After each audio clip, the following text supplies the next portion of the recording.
And good afternoon, or good morning, or good evening to whatever time that you happen to be watching this. And I want to thank you for joining the six question interview.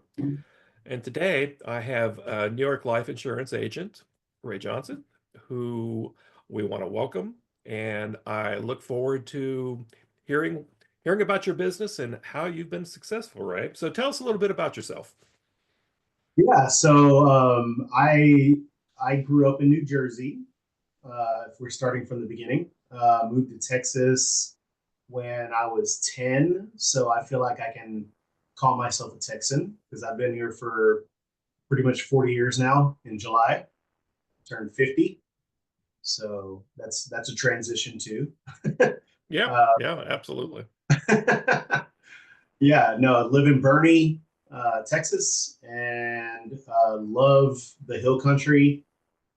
Serve my community here in the Hill Country, and I'm just excited about this opportunity to speak with you.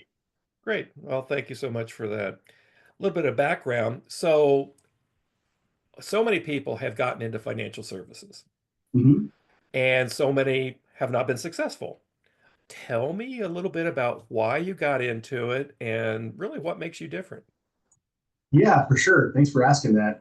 So for me, so I was in furniture retail management for about 25 years. My family owned Oak Gallery Furniture in San Antonio, Texas, and we had Hmm. a few stores. And so when I graduated from high school, I joined the military. I joined the Army. I was a voice interceptor, a linguist. Oh, And so went out to the Defense Language Institute, learned Farsi. Monterey. Yeah, Monterey. Yeah. Enjoyed that. And then when I got out, I came back home and worked for my family business. And I did that until we closed up in, I believe it was 2005. Hmm. And so when I left my family business, I felt like, that's all I knew. So I stayed in furniture, uh, Yes. worked for Aaron's Sales and Lease, which was a Hmm. rent to own company. Yes. And I ran a few stores, probably for about 9 or 10 years. And then when I left Aaron's, I was headhunted to FAMSA Furniture as a district manager. So I ran Hmm. 5 stores for them, which was fun, fun and kept me busy. Uh, Yes. but then the pandemic hit.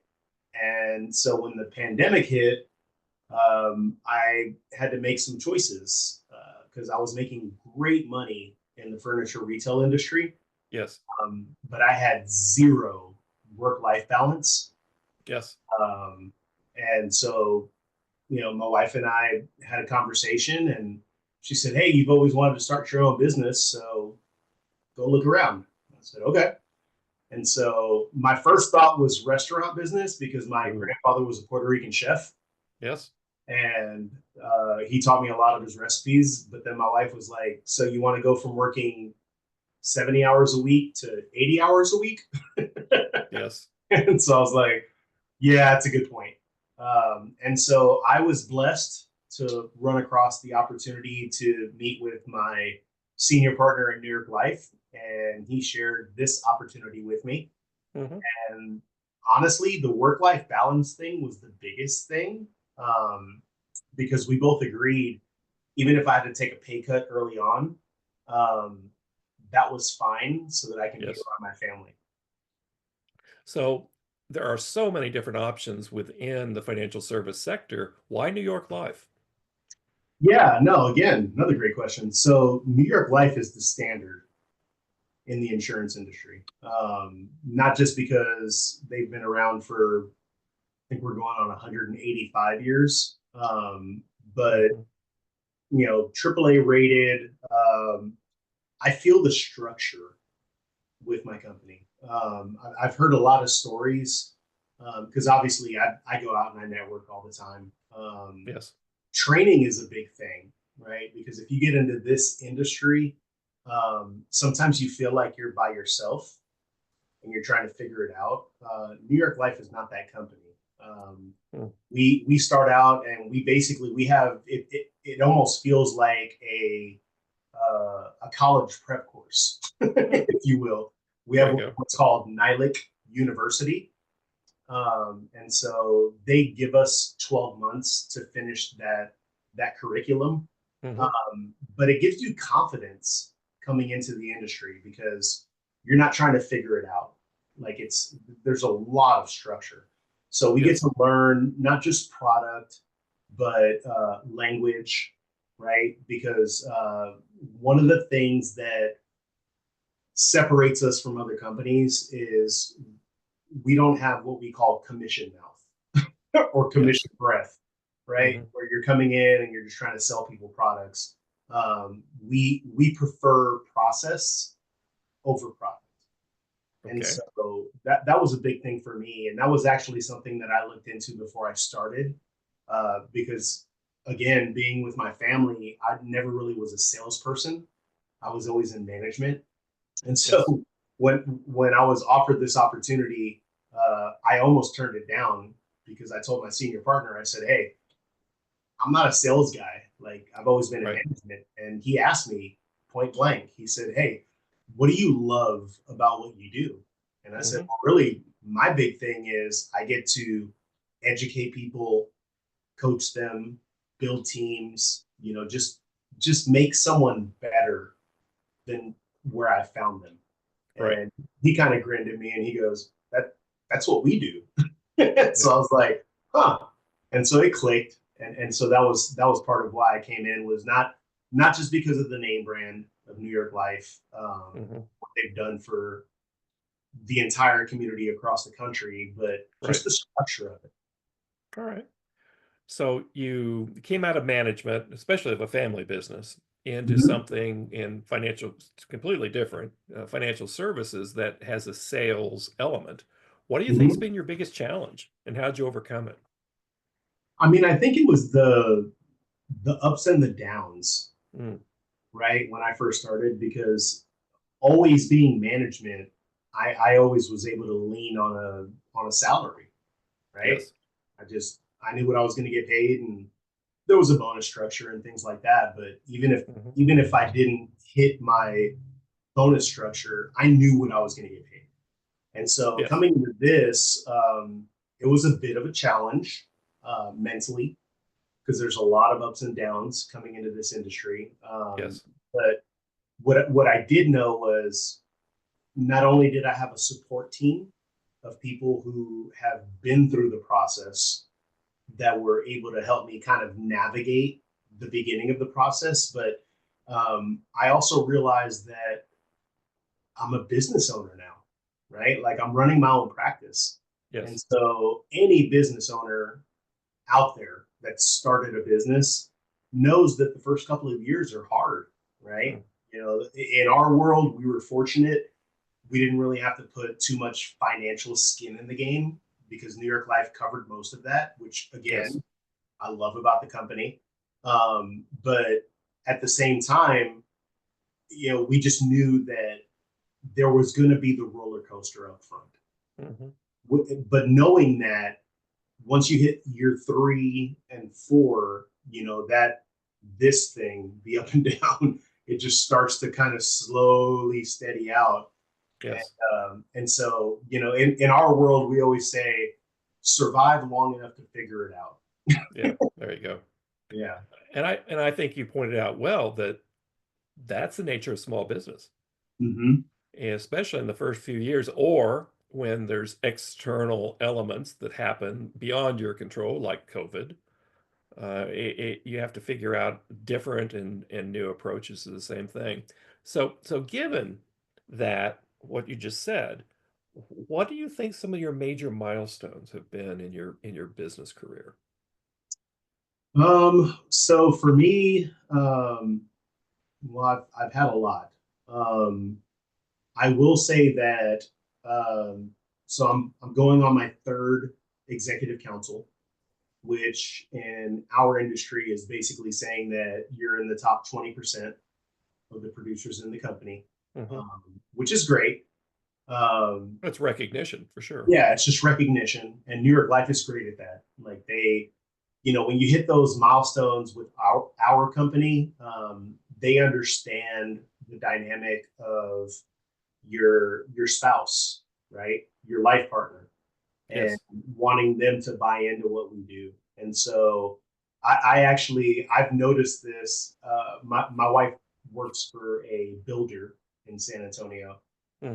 and I'll be darned, every time they have any kind of award dinner or ceremony or anything for her, Yes. I'm not invited. Like, it's just her, which I find odd, but maybe that's just because I'm with a firm that believes family over everything. Yes. And so every time I hit any kind of milestone with my company, whether it's executive council, Nines Club, 10 we just wrapped up an awards gala just recently. Uh, my wife is invited to everything, and I think that's on purpose, right? Because this industry is not easy, uh, Yes.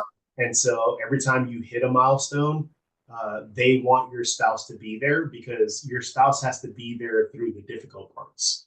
Yes. So they should also be able to engage in the awards and the fun stuff. The reward.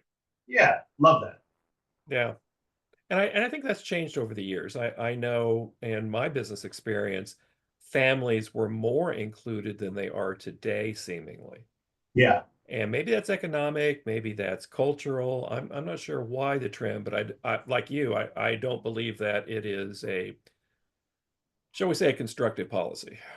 yeah, no, and again, I am blessed and fortunate to be part of a firm Yes. that still believes in that. And so yeah, my wife is a part of every failure Every and every success. achievement. Yeah, every Right. achievement she's there. Mm-hmm. Well, and that's a realization that I think senior management needs to come back to, is seeing that it's just not you, it's you and your family unit 100%. that either succeeds or fails.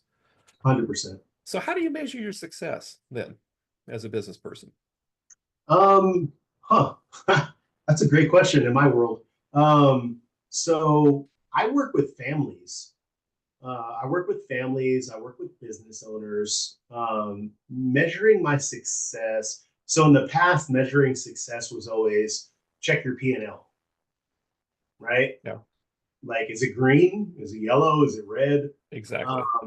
That's changed for me because I'm so involved with my client base. The measure of success is vague because and I'll explain. So if I meet with a client who is not ready to do something yet, but I'm Hmm. able to sit down with them and have what I would call a discovery session and Yes. share with them, basically taking a financial snapshot of where they currently are, kind of have fun, dream a little bit, look at what they want retirement to look like if everything goes the way they want to, and Yes. then see if I can find any gaps in that planning. I feel like they deserve to know. And so, everything is timing in our industry. So Hmm. sometimes I'll sit down with a client and show them those gaps, and they may be ready to fill them. And that's fantastic. I can measure my success and say, hey, we found a problem and I found a solution. But then there's other times where I meet with someone and I find the gaps in their coverage or Yes. their retirement planning, and they say, "Hey, this is fantastic, but we have XYZ going on. We Yes. may reach back out to you." I still find that as a level of success because when I left that meeting, at least they know, Right. right? And so in my world, success is not always closing deals. Yes. It's just helping people understand where they are, and if they continue to do what they're doing right now, what that would look like later. Hmm. And I still find that as a measure of success. I totally agree. So the last question is really a two-part. Mm-hmm. Given where you are now what's next? Mhm. And then what life lessons do you think that you've acquired up to this point that would be appropriate for people early in their career or mid-stage with all the layoffs going on now and all the disruption? What advice would you give? So kind of what's next for you and what life lessons would you pass on to others? Yeah, no, man, you've got great questions. So, what's next for me? Actually, I'm just finding this out in the last couple of weeks, so it's great that you asked me because I'm super excited. So, with my success with New York Life, I've actually been put in a position to go into the leadership team. And so, Yeah, congratulations. and thank you so much. So, in the near future, probably in November or December, I will graduate our what we call our cohort Yes. program. So it's the associate partner program. So I'm going into leadership. So for me, that's super exciting because I love what I do. Right? They always say never get into the partner program if you're running from something. Right? Yes. Like I enjoy what I do. I think the biggest reason that I want to go that route is because I'll be able to 10, 20, 30 times myself. Right. So And so, you'll be training and mentoring? correct. Yeah. And so for me, I love the impact that I have on the community right now. And so if I can duplicate myself and teach people how to be that impact in the community, then Yes. I just have that much more impact. As far as your second question, advice. So one of the things I learned early on in this industry is starting your own business, practice, restaurant, whatever it is, right? For business leaders in the community, it's not easy. It's Hmm. just not. And so, taking a chance on yourself is a big deal because I think sometimes we get locked into our comfort zone and we feel like, this is just the best I can do. Um, I would just I would just nudge people to think outside of that box, right? Because at the end of the day, you're going to make someone else successful or you're going to be successful. Yes. And so to get to that world, though, you have to take a chance on you. And I think that was the biggest thing I did when I got into this industry. And then the second part of it is it's not going to be easy up front, regardless of what industry you're in. Just don't quit on yourself, Mm. right? Like that, there's so many memes and pictures, and like you see someone who's like digging through a tunnel, and they're Yes. they're just before the mine of diamonds, and then they Yes. turn around and walk back, and it's like you were that close. I would just say not just take a chance on yourself, but believe in yourself throughout the process and know that the work that you're putting in right now will matter later. Yes. All right. And if people would like to reach out to you, how's best for them to contact you? Yeah, so my email through New York Life is rajohnson04 at ft.newyorklife.com. That's the easiest way to get a hold of me. I don't have a work phone or anything like that. I spend all my time in front of my computer. Yeah. That's How probably about the that? easiest way to get a hold of me.